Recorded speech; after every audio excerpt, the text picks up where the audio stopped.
Hello दोस्तों, कैसे हैं आप सब। तो आज से मैं शुरू कर रहा हूं क्लास 12th की फिजिक्स, जिसका नाम है वैद्युत आवेश एवं क्षेत्र। दोस्तों, आज के बाद से मेरा रेगुलर बेसिस पे आपको मैथ और फिजिक्स के वीडियो भी देखने को मिलेंगे और मैं आपको अपने इस चैनल के माध्यम से बहुत ही अच्छे से तैयारी करवाने वाला हूं। तो दोस्तों, आपने देखा होगा मेरे थंबनेल में मैंने लिखा था class 12th IIT JEE NEET. तो दोस्तों, आपकी जानकारी के लिए मैं बता दूं कि जितने भी कंपटीशन होते हैं सब में यदि आपकी बेसिक चीज़ें क्लियर होंगी तभी आप उसको बारीकी से तैयारी कर पाओगे और अच्छे से कर पाओगे। तो दोस्तों चलिए शुरू करता हूं मैं फिजिक्स का पहला चैप्टर। इसके लिए दोस्तों कुछ आपको महत्वपूर्ण चीज़ें जानना है कि ये आवेश वास्तव में है क्या, आवेश कहाँ से इसकी उत्पत्ति हुई। मैं मार्कर में इंक डाल लेता हूँ थोड़ा सा। तो आपको यदि पता हो दोस्तों इतिहास में, तो थोड़ा सा आप NCERT पढ़ेंगे तो उसमें देखने को आपको मिलेगा कि एक वैज्ञानिक थे थेल्स नामक वैज्ञानिक ने किया क्या दोस्तों, उन्होंने लगभग 600 ईसा पूर्व की ये बात है। तो उन्होंने किया क्या कि अंबर की लकड़ी को, थोड़ा सा दोस्तों मार्कर, अंबर की लकड़ी को बिल्ली की खाल से रगड़ा। मैं आपको आवेश की संकल्पना सिखा रहा हूं दोस्तों कि यहाँ आवेश की पत्ती या आवेश का नाम कहाँ से आया। अंबर की लकड़ी को बिल्ली की खाल से उन्होंने रगड़ा, बिल्ली की खाल से रगड़ा और उन्होंने देखा कि क्या उसमें आकर्षण का गुण उत्पन्न हो गया, मतलब हल्की वस्तुओं को अपनी ओर आकर्षित करने लगी। उसके बाद दोस्तों इन्होंने क्या किया, ये सब काम लगभग 600 ईसा पूर्व में इन्होंने किया था, कि पहले की बात है। और ये वैज्ञानिक थे, थैल्स नामक वैज्ञानिक ने किया था ऐसा, थैल्स। उसके बाद दोस्तों एक वैज्ञानिक आए गिलबर्ट ने लगभग 1600 ईस्वी की बात है। तो इन्होंने क्या किया, कांच की छड़ लिया, कांच की छड़ को इन्होंने इस बार रेशम से रगड़ा और इन्होंने देखा कि उसमें भी हल्की वस्तुओं को या छोटे छोटे कागज़ के टुकड़ों को अपनी ओर आकर्षित करने का गुण आ गया। तो दोस्तों क्या हुआ कि उस समय जब ये लोग प्रयोग कर रहे थे तो अंबर की लकड़ी को यूनान में इलेक्ट्रीसियस कहा जाता था। तो अंबर की लकड़ी पे आए हुए इस गुण को ही इन्होंने ये नाम दे दिया इलेक्ट्रीसियस का, जिसे बाद में जाकर इलेक्ट्रिसिटी कहा जाने लगा। और इलेक्ट्रिसिटी का अर्थ है विद्युत।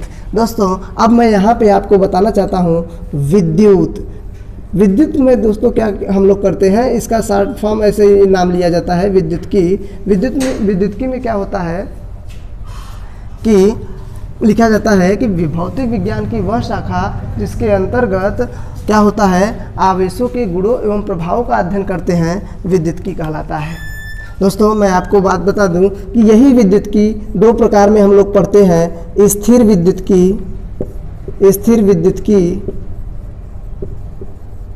और गतिक विद्युत्की में। अभी हम आवेश के बारे में बताएंगे डिटेल दोस्तों। तो यहाँ मैं आपको बता दूं, स्थिर विद्युत्की में हम लोग स्थिर आवेशों का अध्ययन करते हैं, उनके गुणों एवं प्रभाव का अध्ययन करेंगे। और गतिक विद्युत्की में हम गतिमान आवेशों का एवं उनके गुणों का अध्ययन करेंगे। तो दोस्तों आप देख सकते हैं, फिर से मैं थोड़ा सा इस इतिहास को बताना चाहता हूँ कि इसमें हुआ क्या था दोस्तों, कि 600 ईसा पूर्व में थेल्स नामक वैज्ञानिक ने किया कि अंबर की लकड़ी को बिल्ली के खाल से रगड़ा और उन्होंने देखा कि उस पर हल्की वस्तुओं को अपनी ओर आकर्षित करने का गुण आ गया। उसके बाद यही क्रिया गिलबर्ट ने दोहराया, वैज्ञानिक गिलबर्ट 1600 ईस्वी में। तो उन्होंने क्या किया, कांच की छड़ को रेशम से रगड़ा। उन्होंने देखा कि यह भी कागज़ के छोटे छोटे टुकड़ों को अपनी ओर आकर्षित कर रही थी दोस्तों। तो क्या हुआ, तो उस समय जब ये लोग प्रयोग कर रहे थे तो अंबर की लकड़ी जो थी, अंबर की लकड़ी को यूनान में उस समय इलेक्ट्रीसियस कहा जाता था। तो अंबर की लकड़ी अपने छोटे छोटे हल्की वस्तुओं को अपनी ओर आकर्षित कर रही थी। तो इस गुण को ही उन लोगों ने नाम दे दिया इलेक्ट्रीसियस, जिसे आगे जाकर इलेक्ट्रिसिटी अर्थात विद्युत कहा जाने लगा। और विद्युत को हम विद्युत्की फॉर्म कि नाम से पढ़ने लगे। तो विद्युत्की दो भागों में बांटी गई, स्थिर विद्युत्की और गतिक विद्युत्की। तो दोस्तों अब मैं यहाँ से शुरू करने जा रहा हूँ आपको आवेश की बातें। दोस्तों आवेश क्या है, तो आवेश को हम लोग अच्छे से यहाँ समझेंगे। अब ध्यान से देखिए, आवेश को समझने से पहले यहाँ एक नाम आया था, एनसीईआरटी में आया है, घर्षण विद्युत। घर्षण विद्युत क्या है दोस्तों? तो मैं आपको बस सिंपल सा बात बताना चाहूँगा कि जब दो वस्तुओं को आपस में रगड़ दिया जाए तो उसमें क्या वे वस्तुएं आवेशित हो जाती हैं, यानी उसमें हल्की वस्तुओं को अपनी ओर आकर्षित करने का गुण आ जाता है, जिसे हम लोग नाम देते हैं घर्षण के कारण उत्पन्न हुआ विद्युत। मतलब विद्युत में हम आवेश ही तो पढ़ते हैं दोस्तों। तो क्या है, अब चलते हैं हम आवेश पर। अभी आप बिल्कुल ना घबराएं दोस्तों, हम आवेश की डिटेल जानकारी देंगे कि रगड़ने से कैसे आवेश आ जाता है। तो मैं आपको बताऊंगा, आवेश को इंग्लिश में बोला जाता है चार्ज। दोस्तों अब आप एकदम कापी कलम निकाल कर अच्छे से नोट्स बनाना शुरू कर दीजिए। तो चलिए दोस्तों, हम क्या करेंगे यहाँ पे, आवेश क्या है तो मैं आपको सिंपली बात बताऊंगा। आवेश किसी वस्तु का गुण है, या आप सीधा परिभाषा लिखिए, वह गुण ना वह गुण, या सीधा बोलेंगे वस्तुओं का आप बोल सकते हैं, क्योंकि यह आवेश जो है वो वस्तुओं का होता है। लिखेंगे वस्तुओं का वह गुण जिसके कारण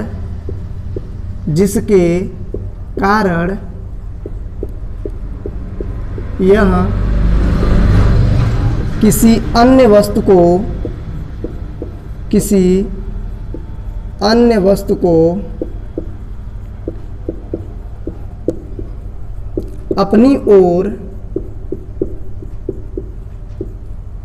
दोस्तों अपनी ओर बोलना उचित नहीं होगा, अन्य वस्तु को केवल बोल दे आकर्षित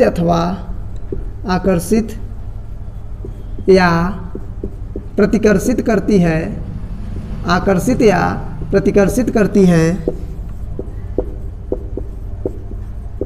आवेश कहलाता है। आवेश कहलाता है। दोस्तों डेफिनेशन तो आपके ऊपर है, आप जितना अच्छे से इसके कॉन्सेप्ट को समझ पाएंगे उतनी अच्छे से आप इसका परिभाषा दे पाओगे। दोस्तों मैं फिर से बता रहा हूँ, आवेश किसी वस्तु का वह गुण है जिसके कारण यह किसी अन्य वस्तु को अपनी ओर आकर्षित करती है। दोस्तों पहले से इस मतलब क्या है, मैं आपको बता दूं कि इस पर जो वस्तु पर कोई आवेश आता है तो ये एक गुण है आवेश। आप ये मत समझिएगा कि पहले से ही इस पर रहता है आवेश, नहीं दोस्तों, इसके अंदर बराबर एवं विपरीत आपको मैं बता दूं इलेक्ट्रॉन प्रोटॉन उपस्थित होते हैं, और इसलिए इन पर जब उदासीन अवस्था तभी कही जाएगी जब ये दोनों बराबर होते हैं। अभी मैं आगे आपको बताने वाला हूँ, उस पर चलते हैं अभी। तो बस मैं आपको बता दूं, वस्तुओं का वह गुण मतलब कोई भी वस्तु पर एक ऐसा गुण आ जाए जिसके कारण वह किसी अन्य वस्तु को अपनी आकर्षित या प्रतिकर्षित करने लगे, वही हमारा क्या कहलाएगा, आवेश कहलाता है। तो दोस्तों अब यहाँ आवेश के प्रकार पे मैं चलता हूँ, अच्छे से आप इसका डेफिनेशन नोट कर लीजिएगा, और मैं कहूँगा दोस्तों कि आप खुद से नोट्स बनाएं। अपने हाथ से बनाया गया नोट्स बहुत ही अच्छा होता है और आप समझ भी पाओगे दोस्तों। तो अब मैं यहाँ करता हूँ आवेश के प्रकार पे। दोस्तों अभी आपकी जानकारी के लिए मैं तुरंत तो बता देता हूँ, लेकिन क्या आपके दिमाग में चलेगा कि कैसे सर आवेश के बारे में बता दिया गया कि हाँ आवेश दो प्रकार के होते हैं, उसकी भी मैं आपको जानकारी देने वाला हूँ दोस्तों, आप घबराइए नहीं। तो आवेश की यदि हम प्रकार की बात करें, यहाँ पे आवेश के प्रकार, तो आवेश दो प्रकार के होते हैं। आवेश दो प्रकार का होता है। पहला क्या है दोस्तों तो मैं यहाँ बोल दे रहा हूँ दोस्तों, पहले आवेश की बात यहाँ आपकी जानकारी के लिए मैं यहाँ थोड़ा सा बता देता हूँ, उसके बाद में चलता हूँ कैसे पता चला कि हाँ ये धनावेश है और ये ऋणावेश है। तो बस आप इतना जानिए कि आवेश दो प्रकार का है, धनावेश और दूसरा आपका है ऋणावेश। दोस्तों धनावेश कब होगा, अभी आप यहाँ देख ही लीजिए, अभी मैं आगे आपको चलता हूँ लेकर। जब इलेक्ट्रॉन की कमी होगी तो वस्तु पर उत्पन्न आवेश को धनावेश बोला जाएगा, और जब इलेक्ट्रॉन की अधिकता होगी तो वस्तु पर उपस्थित आवेश की मात्रा को हम लोग क्या बोलेंगे, ऋणावेश बोलेंगे। अधिकता होगी इलेक्ट्रॉन की तब। अभी के लिए दोस्तों आप आवेश की डेफिनेशन और आवेश के प्रकार को ध्यान दीजिए, उसके बाद मैं आपको ले चलता हूँ आगे। एक वैज्ञानिक ने प्रयोग किया था, बेंजामिन फ्रैंकलिन ने, उन्होंने वहाँ पे बताया कि किस प्रकार आवेश दो प्रकार के हैं। तो मैं ले चलता हूँ उनके प्रयोग पर दोस्तों। अब आप देख सकते हैं यहाँ पे हम लिखने जा रहे हैं बेंजामिन फ्रैंकलिन की प्रयोग। घबराइए नहीं दोस्तों, आपको मैं बोर्ड एग्ज़ाम की भी एकदम प्रॉपरली तरीके से मैं तैयारी कराऊंगा। यहाँ देखिए बेंजामिन फ्रैंकलिन का प्रयोग। दोस्तों आप घबराइए नहीं, वैज्ञानिक फ्रैंकलिन के प्रयोग को मैं केवल आपको चित्रों के द्वारा एकदम समझा दूंगा, लिखने की आवश्यकता नहीं होगी दोस्तों, और आप चाहेंगे तो लिख भी सकते हैं। इन्होंने क्या किया दोस्तों, मैं एक चित्र बना रहा हूं दोस्तों, चित्र 1 और चित्र 2 और चित्र 3, 3 चित्र में मैं क्लियर कर दूंगा आपको इनके प्रयोग को। पहला चित्र 1 है, दूसरा चित्र 2 आपको मैं बना रहा हूँ, और तीसरा बना रहा हूँ चित्र 3। दोस्तों हुआ क्या इन सब में, तो पहले इन्होंने क्या लिया जानते हैं आप, रेशम लिया, रेशम के कुछ धागे लिया इन्होंने, और उसके बाद कांच के 2 छड़ लिया इन्होंने। और किया क्या इन्होंने, बारी बारी से इस कांच की छड़ को और इस कांच को छड़ को रगड़ कर इन्होंने क्या किया, एक दूसरे के समीप इन्होंने लटका दिया, एक दूसरे के समीप लटका दिया इन्होंने। दोस्तों ये कांच की छड़ है, आप समझिएगा कांच की छड़ है। मैं दोस्तों यहाँ पे नहीं लिखूंगा कि पहले ये प्लस प्लस प्लस, कैसे पता कि यहाँ प्लस प्लस है, इसलिए मैं नहीं लिख रहा हूँ। अभी आपको आगे बताऊंगा कि कैसे इस पर कांच की छड़ पर धनावेश आ रहा है, धनावेश ही आएगा, लेकिन कैसे आएगा मैं आगे बताने वाला हूँ। ये भी हमारा है कांच। आगे इन्होंने क्या लिया कि बिल्ली की खाल ली, आगे इन्होंने बिल्ली का खाल लिया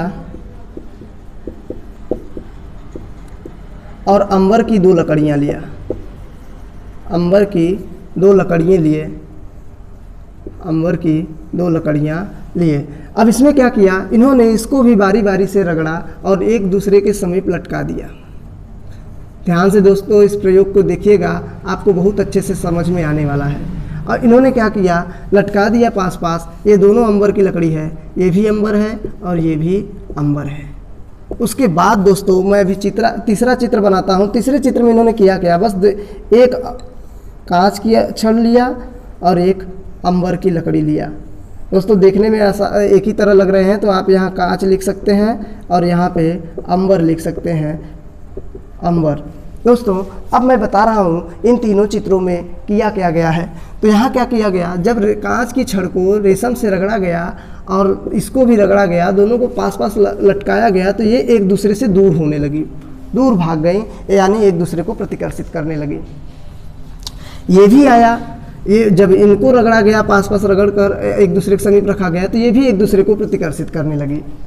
तो इनके दिमाग में कुछ चल रहा था। उसके बाद क्या किया इन्होंने, एक कांच की छड़ लिया और एक अंबर की लकड़ी ले लिया, और जैसे इन लोगों को एक दूसरे के समीप रखा गया, ये एक दूसरे को आकर्षित करने लगे। दोस्तों यहाँ से बेंजामिन फ्रैंकलिन के प्रयोग से ये सिद्ध हुआ कि इस पर एक अलग प्रकार का आवेश था और इस पर एक अलग प्रकार का आवेश था। इसीलिए जब ये दोनों पास पास रखे गए थे, क्योंकि ये भी इसी से रगड़ा गया था, ये भी इसी से रगड़ा गया था, इसलिए इन दोनों पर समान आवेश था। जो चार्ज इस पर था वही चार्ज इस पर था, इसलिए एक दूसरे को प्रतिकर्षित कर रहे थे। वही हाल इनके साथ हुआ। लेकिन जैसे ही एक ये और एक ये छड़ आपस में लटकाए गए, एक दूसरे को आकर्षित कर लिए, क्योंकि इस पर अलग प्रकार का आवेश है और इस पर अलग प्रकार का आवेश है। और बेंजामिन फ्रैंकलिन के इस प्रयोग से यह सिद्ध हो गया कि आवेश 2 प्रकार का होता है। दोस्तों अब मैं आगे बता रहा हूँ आवेशों का इलेक्ट्रॉनिक सिद्धांत। यदि आप आवेशों के इलेक्ट्रॉनिक सिद्धांत को समझ पाएंगे, तभी आप जान पाएंगे कि कांच पर किस प्रकार का आवेश था। भाई आवेश तो था, लेकिन कैसा था कांच पे, तब वहाँ अगर आप आवेशों का इलेक्ट्रॉनिक सिद्धांत समझ पाएंगे, तभी आप इसको बता पाएंगे कि कांच पर धनावेश था। कांच पर कैसा था दोस्तों, धनावेश। अभी कुछ भी नहीं, ऐसे नहीं पता कर पाएंगे कि हाँ आवेश पर धनावेश ही कैसे आया। मैं आपको इलेक्ट्रॉनिक सिद्धांत बता रहा हूँ, उसके बाद आप क्लियर हो जाओगे।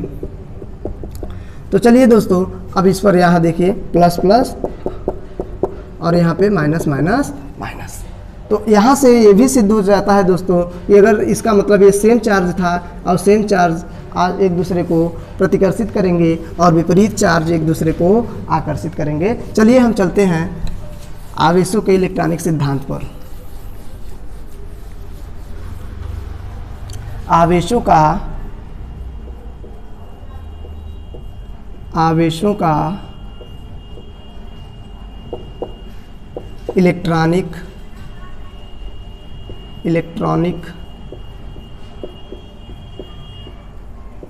सिद्धांत।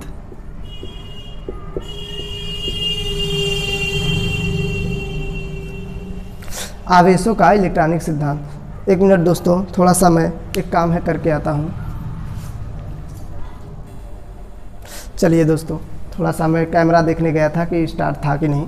तो दोस्तों अब मैं आपको बताने वाला हूँ आवेशों का इलेक्ट्रॉनिक सिद्धांत क्या है। यदि आप इलेक्ट्रॉनिक सिद्धांत अच्छे से समझ पाएंगे तो बेंजामिन फ्रैंकलिन के प्रयोग में क्या हुआ था और भी अच्छे से आप समझ पाओगे। तो चलिए दोस्तों, क्या है कि मैं आपको बता दूं, दुनिया की जितनी भी पदार्थ हैं, हर एक पदार्थ छोटे छोटे कणों से मिलकर बना होता है और इन्हीं सूक्ष्म कणों को हम लोग परमाणु का नाम देते हैं। ध्यान से सुनिए कि पहला बात क्या है, आप लिखते चलिएगा दोस्तों मेरे आवाज़ को सुनकर कि प्रत्येक पदार्थ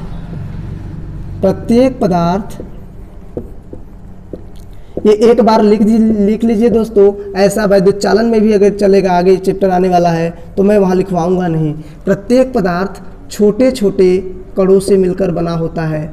छोटे छोटे, मैं 2 बार लिख दे रहा हूँ इसको, छोटे छोटे कणों से मिलकर बना होता है, कणों से मिलकर बना होता है। दोस्तों यहाँ लिखवाने में वीडियो ज़्यादा लंबा हो जाएगा, इसलिए मैं बोल दे रहा हूँ, आप सुन लीजिएगा। मिलकर बना होता है, जिन्हें क्या कहते हैं हम लोग, परमाणु कहते हैं। इन्हें क्या कहते हैं, परमाणु का नाम दिया जाता है। तो दोस्तों अब मैं आपको बता दूं, प्रत्येक परमाणु में एक सूक्ष्म भाग होता है जिसे हम लोग क्या बोलते हैं, नाभिक। और इस नाभिक में क्या होता है, प्रोटॉन होता है और न्यूट्रॉन होता है, जबकि इलेक्ट्रॉन नाभिक के चारों ओर चक्कर लगाता रहता है। दोस्तों विभिन्न कक्षाओं में इलेक्ट्रॉन नाभिक के चारों ओर चक्कर लगाता है, लेकिन प्रोटॉन इस नाभिक में स्थिर होता है। और आपको मैं बता दूं कि प्रोटॉन और इलेक्ट्रॉन संख्या में बराबर होते हैं, लेकिन दोस्तों इनकी प्रकृति विपरीत होती है। इलेक्ट्रॉन ऋणावेशित होता है और प्रोटॉन धनावेशित होता है। और दोस्तों न्यूट्रॉन पर कोई चार्ज नहीं होता, न्यूट्रॉन पर कोई चार्ज नहीं होता है दोस्तों। चलिए दोस्तों, आई होप कि ये आपको बहुत अच्छे से समझ में आता होगा और ये क्लास 11th की टॉपिक है और क्लास 9th में भी आप ये चीज़ों को पढ़े होंगे। तो दोस्तों अब मैं यहाँ आपको बताने जा रहा हूँ, जो प्रोटॉन धनावेशित है और इलेक्ट्रॉन ऋणावेशित। तो क्या होता है कि इलेक्ट्रॉन नाभिक से आकर्षण बल के द्वारा बंधा होता है दोस्तों, लेकिन जैसे जैसे ये कक्षाएँ दूर होती जाती हैं वैसे वैसे इन कक्षा, सबसे बाहरी कक्षा में उपस्थित इलेक्ट्रॉन भी नाभिक से दूर जाता है दोस्तों। तो क्या होगा, उस समय जब इलेक्ट्रॉन नाभिक से काफ़ी दूर हो जाएगा तो नाभिक का आकर्षण बल सबसे बाहरी वाली कक्षा में उपस्थित इलेक्ट्रॉन पर सबसे कम होगा। तो क्या होगा, अगर ये बाहर से तनिक भी ऊर्जा पाएगा तो अपनी कक्षा से मुक्त हो जाएगा। यही कारण था दोस्तों कि जब हम रेशम को, कांच की छड़ को रेशम से रगड़े थे तो इसमें का एक इलेक्ट्रॉन, आपको मैं बता दूं कि अभी मैंने बताया कि प्रत्येक पदार्थ में जो होता है इलेक्ट्रॉन और प्रोटॉन संख्या में बराबर और चिन्ह में विपरीत होते हैं। इसका मतलब इस पर तो इलेक्ट्रॉन प्रोटॉन बराबर थे, लेकिन जैसे ही इससे रगड़ा गया सबसे बाहरी कक्षा का इलेक्ट्रॉन इसमें का निकल कर रेशम में चला जाता है। अब आप ही बताइए दोस्तों, अगर 10 इलेक्ट्रॉन और 10 प्रोटॉन हैं तो क्या होगा कि इसमें से यदि 1 इलेक्ट्रॉन भी घटाते हैं, क्या बचा, 9 इलेक्ट्रॉन, और उसमें अभी भी 10 प्रोटॉन है। इसका मतलब क्या हुआ, धनावेशों की संख्या अधिक हो गई। तो जैसे ही धनावेशों की संख्या अधिक हो गई और वही हाल इस वाले पर भी हुआ, इसमें का भी इलेक्ट्रॉन इसमें निकल कर चला गया तो ये क्या हो गया, हमारा धनावेशित हो गया। और यही कारण था जो हम इसको लटका रहे थे तो ये एक दूसरे को प्रतिकर्षित कर रहे थे। अब क्या होता है दोस्तों, अंबर की लकड़ी और बिल्ली की खाल में क्या होता है कि जब हम अंबर की लकड़ी को बिल्ली की खाल से रगड़ते हैं तो क्या होता है जानते हैं, अंबर की लकड़ी बिल्ली के खाल से एक इलेक्ट्रॉन ग्रहण कर लेता है, जिससे इस पर इलेक्ट्रॉनों की संख्या अधिक हो जाती है और प्रोटॉनों की संख्या वही रहती है। तो क्या होता है, इस पर भी ऋणावेश आ जाता है, जिससे हम इसे लटकाते हैं तो क्या होता है, ये भी एक दूसरे को प्रतिकर्षित करने लगती हैं। लेकिन अब क्या होगा, तीसरे चित्र में क्या हुआ था कि जब हम इसे लिए और इसे लिए, इस पर अलग प्रकार का चार्ज है और इस पर अलग प्रकार का चार्ज है, तो ये एक दूसरे को आकर्षित कर ले। तो दोस्तों कि बेंजामिन फ्रैंकलिन के प्रयोग और आवेशों का इलेक्ट्रॉनिक सिद्धांत, ये दोनों यदि आप अच्छे से पढ़ लेते हैं तो आपके आवेशों के बारे में डिटेल जानकारी हो जाएगी कि हाँ वास्तव में क्यों ये आवेश दो प्रकार के हैं, क्यों इस पर धनावेश है, क्यों इस पर ऋणावेश है। दोस्तों इलेक्ट्रॉनिक सिद्धांत कहता है कि जब इलेक्ट्रॉन क्या होगा, जब बाहरी कक्षा, जब दो वस्तुओं को आपस में रगड़ा जाएगा तो बाहरी कक्षा का इलेक्ट्रॉन निकल भी सकता है, आ भी सकता है। यदि इलेक्ट्रॉन निकला तो धनावेशित और यदि इलेक्ट्रॉन आया तो ऋणावेशित। यही कारण था दोस्तों कि हमारा अब मैं यहाँ आपको आवेश के प्रकार पे थोड़ा सा जाकर बताता हूँ। सुनिए, मैंने क्या बताया था आवेश के प्रकार में। आवेश दो प्रकार का होता है, एक धनावेश और एक ऋणावेश। दोस्तों ये मेरा वीडियो बहुत ही बेसिक है, यदि आप अच्छे से कर पाओगे तो आवेश के बारे में बहुत ज़्यादा जानकारी आप प्राप्त कर सकते हो। तो यहाँ देखिए धनावेश क्या है, इलेक्ट्रॉन की कमी, यानी इलेक्ट्रॉन इसमें से निकलेगा तभी वस्तु पर धनावेश आएगा। अगर इलेक्ट्रॉन की अधिकता होगी तभी आप बोलेंगे कि इस पर ऋणावेश है। दोस्तों आप बेंजामिन फ्रैंकलिन के प्रयोग को अच्छे से समझिएगा, मेरी इस वीडियो को बार बार देखिएगा यदि ये नहीं समझ में आए तो। और उसके बाद आपको मैं बता दूँ क्या, आवेशों के इलेक्ट्रॉनिक सिद्धांत को। यदि आप इन चीज़ों को ध्यान में रखते हैं तो आप बहुत अच्छा कर पाओगे। चलिए दोस्तों, तो अब हम आवेश के बारे में शुरू करने जा रहे हैं डिटेल जानकारी, और थोड़ा सा इसके बारे में कुछ बेसिक नॉलेज ले लेते हैं। तो क्या मैं लिख रहा हूँ, पहले इस विशेष के बारे में लिख रहा हूँ, थोड़ा सा इनके बारे में कुछ ऐसी पॉइंट्स हैं जिससे यदि जान ले तो हमारे एग्ज़ाम में बहुविकल्पी तो क्लियर हो जाएंगे। तो देखिए दोस्तों, पहली बात क्या है कि आवेश, या सीधा लिखते हैं यह एक अदिश राशि है। अभी आवेशों के गुण पे रुके रहिए दोस्तों, मैं बहुत अच्छे से इसका आवेशों का गुण कराऊंगा। यह एक अदिश राशि है। दूसरी बात दोस्तों, दूसरी बात हम बोलते हैं आवेश का मात्रक। आवेश का मात्रक कूलाम या एम्पियर इंटू सेकेंड है। याद रखिएगा दोस्तों, एम्पियर इंटू सेकेंड। ये कैसे है मैं आपको बता देता हूँ कि I बराबर दोस्तों होता है Q/T। ये है विद्युत धारा। यदि मैं टी का इधर गुणा कर दूँ तो विद्युत धारा का मात्रक होगा एम्पियर और समय का मात्रक हो जाएगा सेकेंड। और तीसरी बात मैं इसके बारे में बता रहा हूँ दोस्तों, तीसरी बात क्या है कि आवेश का सबसे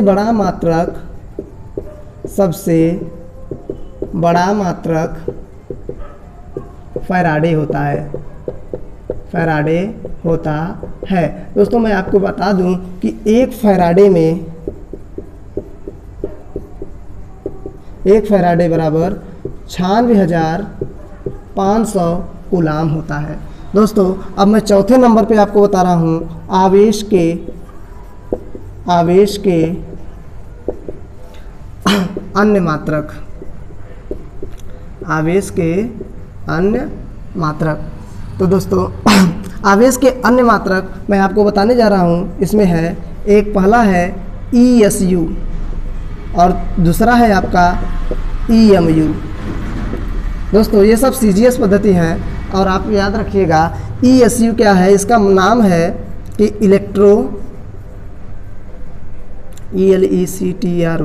इलेक्ट्रोस्टैटिक यूनिट, जिसे शॉर्टकट में स्टैट कूलाम कहते हैं। क्या कहते हैं? Stat coulomb, COULOMB, stat coulomb. और इसको क्या बोलते हैं दोस्तों?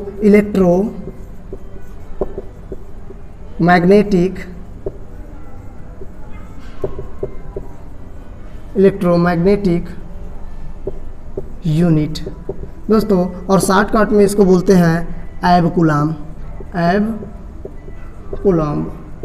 दोस्तों अब इनके मान पर हम लोग चलते हैं। इसके पहले दोस्तों थोड़ा सा हम लोग इसको, यहाँ नीचे नहीं दिख रहा होगा इसलिए मैं थोड़ा सा इसे मिटा रहा हूँ दोस्तों, आप इसका स्क्रीनशॉट ले लीजिए।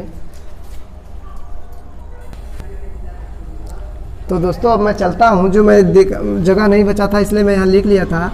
अब मैं यहाँ लिखने जा रहा हूँ जो आपने देखा कि पहला बात क्या देखा थी कि फैराडे, जो भी नंबरिंग होगा कर लीजिएगा दोस्तों, कि जो एक फैराडे होता था कितना होता था 96,500 कूलाम। अभी मैंने उसके बाद दूसरा आपको बताया, दूसरा पॉइंट मैंने आपको बताया था कि एक ESU, उसके बाद मैंने बताया एक EMU, इन दोनों में कितना मान होता है आप देख लीजिए दोस्तों। तो एक ESU में दोस्तों मान मैं आपको देखकर बता देता हूँ, सारणी में दिया है एक ESU बराबर 1/3 × 10⁻9 कूलाम और एक EMU का मान होता है 10 कूलाम।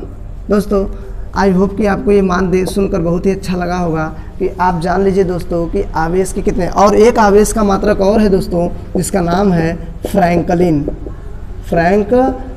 ये सब दोस्तों ये सब CGS मात्रक हैं आवेश के, आप ध्यान दीजिएगा क्या है, CGS मात्रक हैं। तो अब मैं आपको आगे बताने जा रहा हूं दोस्तों। इसके पहले मैं आपको एक बात और बता दूं कि MI स्टार के थ्रू आपको मैं बता दूं अभी आगे जान, ये जो इलेक्ट्रॉन, प्रोटॉन और न्यूट्रॉन होते हैं,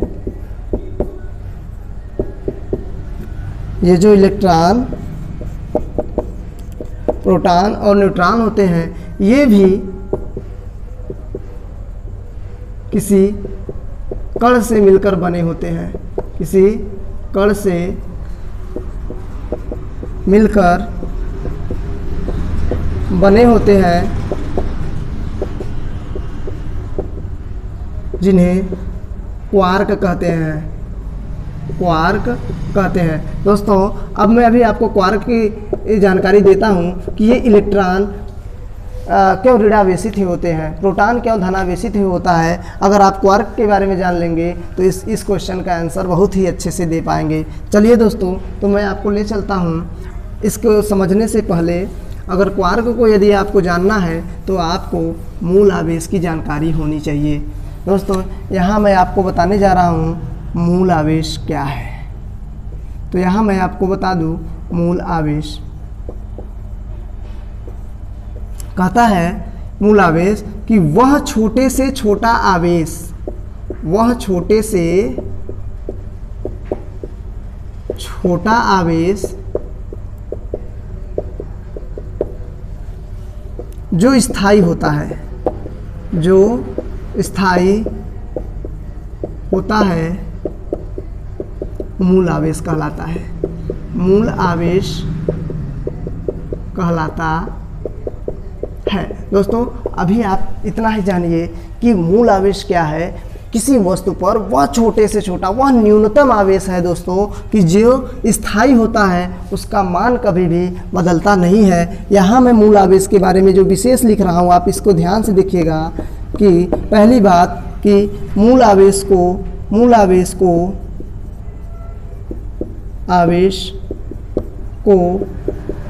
ई से दिखाते हैं, ई से दिखाते हैं। दोस्तों आप ये मत समझिएगा कि ये इलेक्ट्रॉन है, इलेक्ट्रॉन ये होता है दोस्तों, उस पर ई के साथ साथ उस पर नेगेटिव चार्ज दिखाया जाएगा और मूल आवेश पर केवल ई होता है। दूसरा बात मैं बोल रहा हूँ दोस्तों, ई का जो मान होता है 1.6 × 10⁻19 कूलाम होता है। और दोस्तों ये जो मूल आवेश है, मूल आवेश की खोज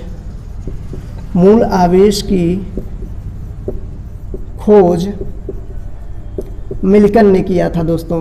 किसने किया था? मिल्कन नामक वैज्ञानिक ने किया था, मिल्कन ने। और सन भी मैं बता देता हूँ आपको, 1910 ईस्वी में किया था दोस्तों, किया था। आई होप दोस्तों आपको मूल आवेश जानकर बहुत अच्छा लगा होगा। अब मैं आपको ले चलता हूँ दोस्तों क्वार्क पे, तभी आप बता पाओगे कि इलेक्ट्रॉन क्यों ऋणावेशित होता है, प्रोटॉन क्यों धनावेशित होता है और न्यूट्रॉन क्यों उदासीन होता है। चलिए दोस्तों, तो आप इसका स्क्रीनशॉट लीजिए, तब मैं आपको ले चलता हूँ क्वार्क पे। चलिए दोस्तों, तो अब चलते हैं क्वार्क क्या है समझ लेते हैं। तो क्या होगा दोस्तों, कहते हैं कि क्वार्क एक अस्थायी कण है। अस्थायी कण है। अस्थायी का मतलब दोस्तों यह स्थायी नहीं रह पाता है। क्वार्क एक अस्थायी कण है जिस पर आवेश का भिन्नात्मक होता है दोस्तों, भिन्नात्मक होता है। अर्थात मूल आवेश का भिन्नात्मक का मतलब ये है कि दोस्तों अभी मैं आपको बताऊंगा, यदि ये E है तो जो अभी क्वार्क को मैं दो भागों में दिखाऊंगा तो ना, तो यहाँ पे 2/3 और यहाँ पे -E/3। तो अभी मैं आपको दिखाऊंगा ये है क्या वास्तव में। तो अब यहाँ ये क्या था, पहले मूल आवेश, और यहाँ दिख रहे हैं आप 2/3 है, और यहाँ आप देख सकते हैं 1/3 है। चलिए दोस्तों, तो अब हम ले चलते हैं कि मूल आवेश का भिन्नात्मक होता है। अब चलते हैं हम क्वार्क पे कि दोस्तों, तो क्वार्क मुख्य रूप से 6 होते हैं, लेकिन यहाँ हमें 2 लोगों के बारे में अच्छे से जानना है जिनसे मिलकर इलेक्ट्रॉन प्रोटॉन बना है, क्योंकि दोस्तों ये बोर्ड एग्जाम में नहीं पूछने वाला है, मैं केवल आपको आपकी जानकारी के लिए बताना चाहता हूँ। चलिए दोस्तों, तो क्वार्क यहाँ 2 प्रकार का हुआ, अप क्वार्क और यहाँ पे डाउन क्वार्क।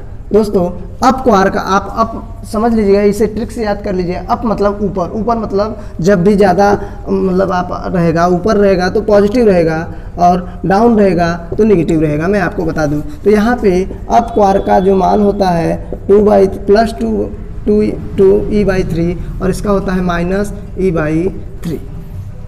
बस दोस्तों आपकी जानकारी के लिए बस इतना ही कि आप जानिए कि अप क्वार्क जो होता है उस पर आवेश का भिन्नात्मक मान होता है, लेकिन मूल आवेश का भिन्नात्मक होता है तो कितना होता है 2E/3 और इस पर होता है E/3। यदि आप इसको समझ लेते हैं दोस्तों, तो अब मैं ले चलता हूँ कि इलेक्ट्रॉन कैसे बना है, प्रोटॉन कैसे बना है और न्यूट्रॉन पे। दोस्तों चलते हैं।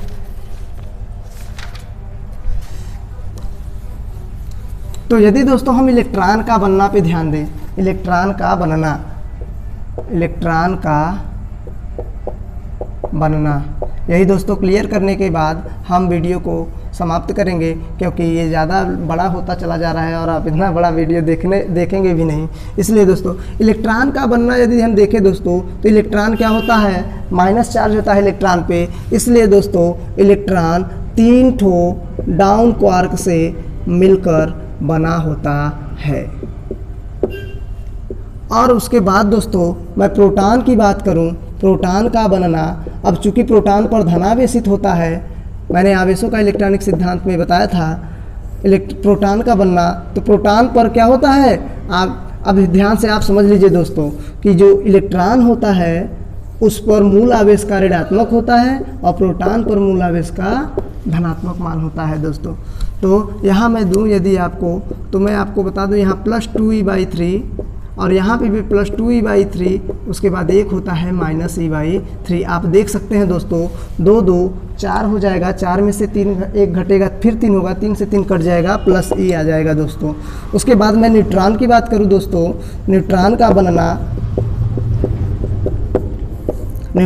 बनना, तो यहाँ आप देख सकते हैं न्यूट्रॉन पर चार्ज 0 होता है, तो एक अप क्वार्क और 2 ठो डाउन क्वार्क यदि मिलेंगे तो क्या हो जाता है, न्यूट्रॉन का निर्माण होता है।